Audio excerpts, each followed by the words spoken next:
The thing is like, yeah, it will. Like, we either keep this now because you painted it with really watered down thing. This is going to look way darker. I think we just paint it actually. Other scene, the other part, the other side of the bathroom. I'm just painting the in-between bit and then I'm going to add some water and then blend it all in. So this is not the final thing. Just give me a minute. I think I need some tape there actually. Yeah.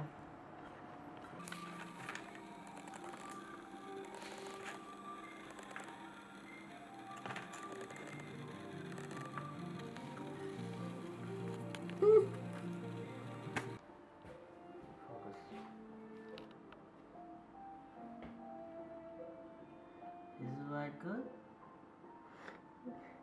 Yeah, the light is fine. What? The light is fine. Why? The whole film started with adapting the story, The Doll Behind the Curtain, written by Sadek Hadayat in the 30s. Arvin and I worked off an English translation of that. First I read the story, we discussed it, Arvin made a scenario, and then I worked on like dialogues or monologues for Mehdad, and then we just carried on writing together until we kind of had like a first draft. For the film adaptation, we just wanted to focus on Mehdad and his like inner struggles. That's why it's written in a first-person narrative, like a first-person narrator, and not like from a third-person narrator like the story is. Like Sadek Hadayat has a really poetic and concise style, and we wanted the same for the adaptation. We wanted it to be kind of as close to the story as possible. So a lot of quotes are either directly taken or like paraphrased. For example, like when Mehdad says, "What's this flame in my hand?" That's really close to the original text. For the first time, I felt that unknown flame in my hand. She just came unannounced.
Hold it.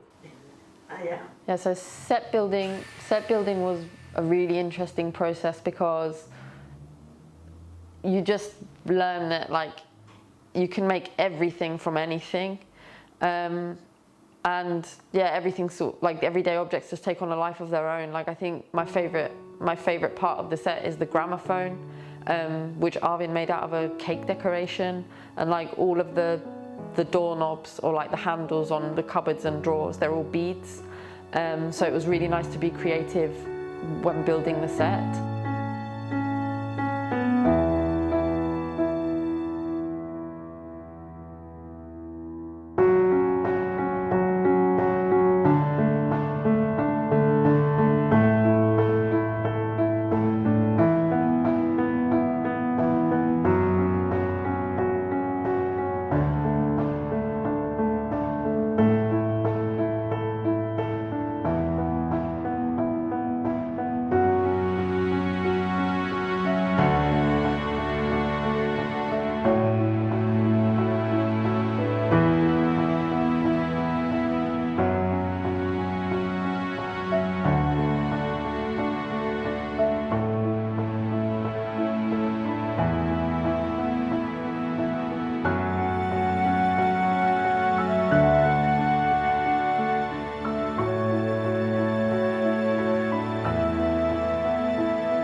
The set design, I think, is meant to represent like Mehrdad's character.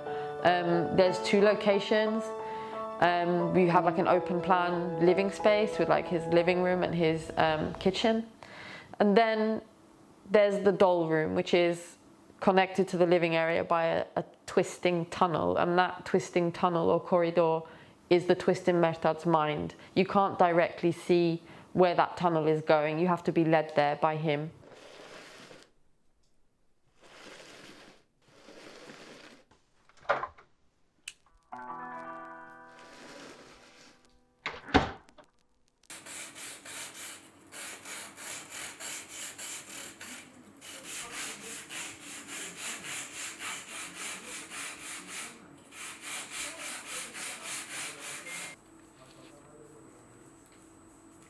Maybe this is taking too much time.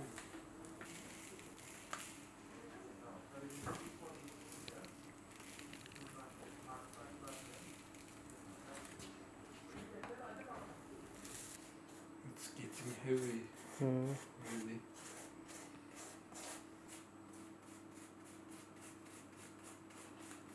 I will also put some sand.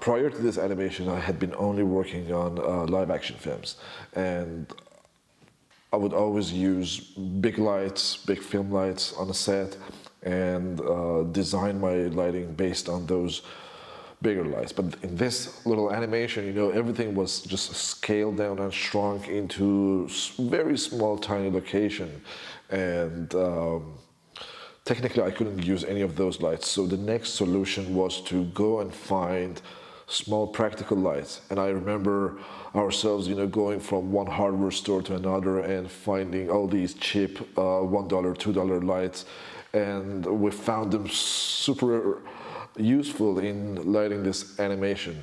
And the thing is that when you look back at the project, nothing is different from shooting an actual live action film. Only the scale of the lights and the amount of light that we were using on set was smaller, but the philosophy of lighting was always consistent, and we were able to shoot with the same consistency of a live action film.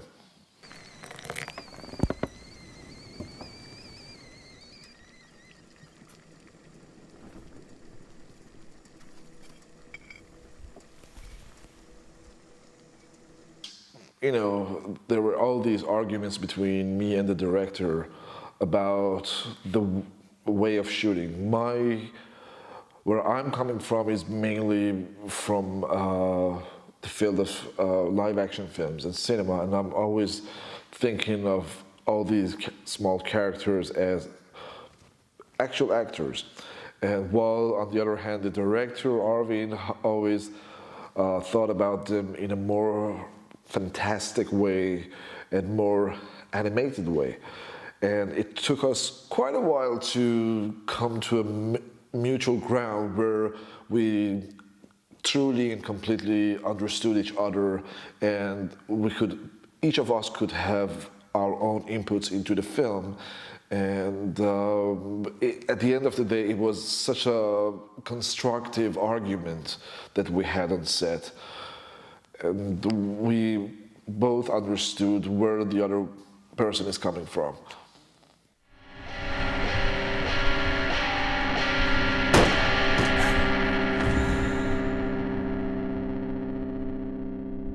The camera part was a different challenge because we were shooting on a DSLR camera with a full frame sensor.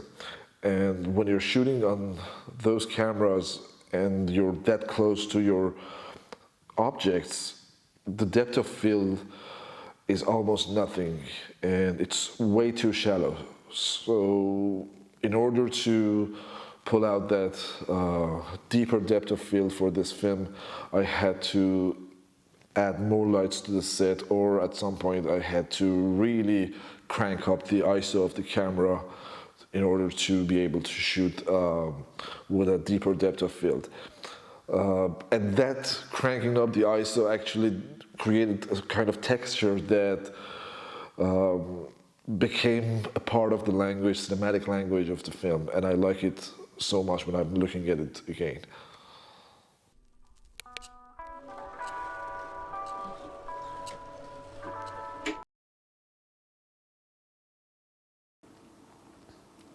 Animating. Yes. Animating.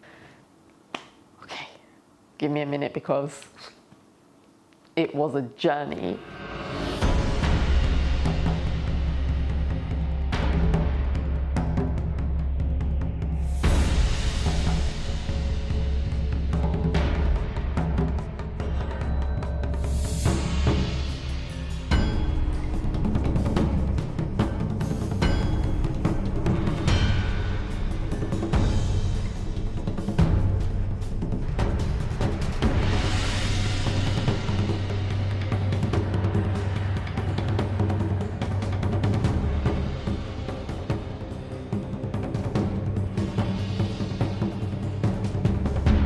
So Arvin animated everything, the whole film on his own, and I had the job of taking the photos, like using Dragon Frame.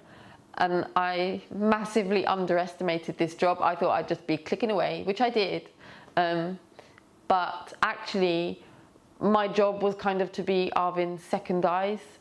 And that involved sort of like sort of seeing in the way that he sees, which was like a big learning curve, noticing like the slightest of jumps in the animation, like always checking focus and checking that nothing in the set had changed while we were shooting, which was, I mean, you'd think that was an easy thing to do, but actually it was really hard because like the set and the puppets, they do move on their own. Like I think we came to the conclusion that everything is alive.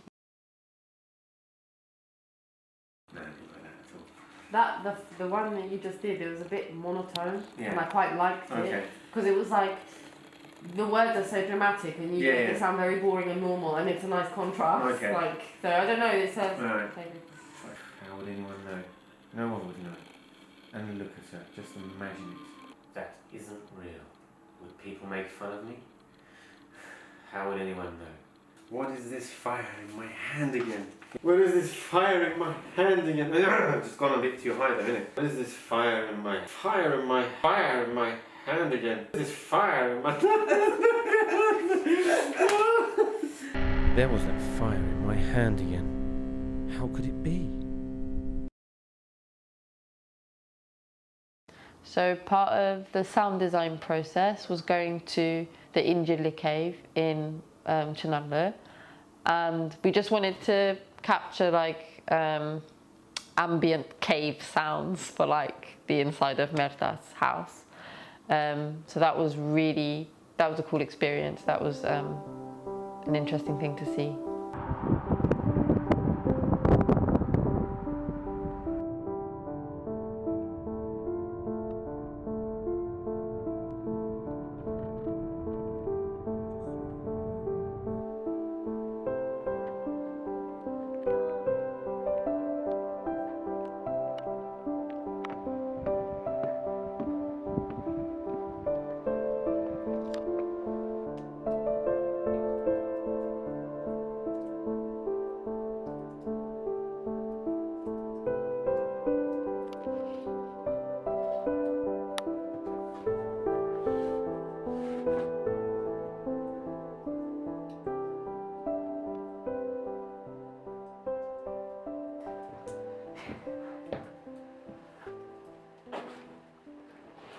Right.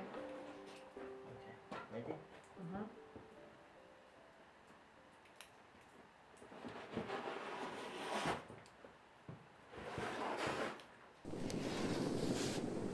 until you came into my life.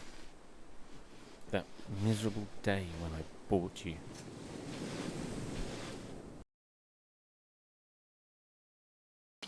I couldn't see myself composing for the film, but as the project came towards the end, we started talking about the kind of music we both thought that is suitable for this animated film. But I just gave it a shot, and eventually it became something that we both liked, and we used it for the film. And there were like different scores in the film, and I decided to just compose all the different scores with one instrument, which was the electric guitar, because the story is quite harsh and quite dark, and we thought that the sound of electric guitar with all those different effects can truly accompany the story and add to the story of the film.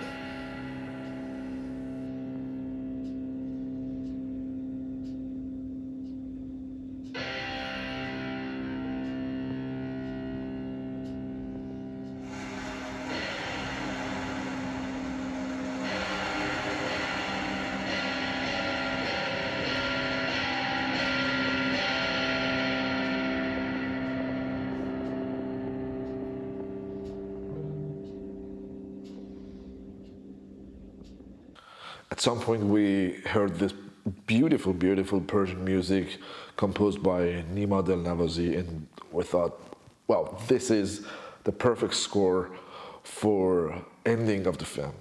And in the last scene, I tried to compose something quite loyal to that score, which would be later on dissolved into that final beautiful score, which is played with obviously an Iranian instrument. And whenever I listen to that score, it really gives me chills and gives me goosebumps because it's beautifully composed, and it was a blessing to have him as the composer as well in this movie.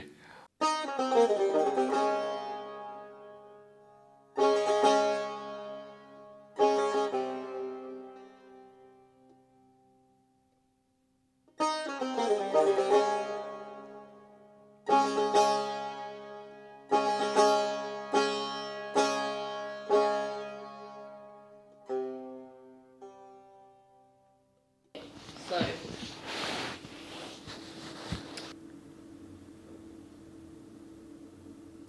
your phone just rings. Where? Late.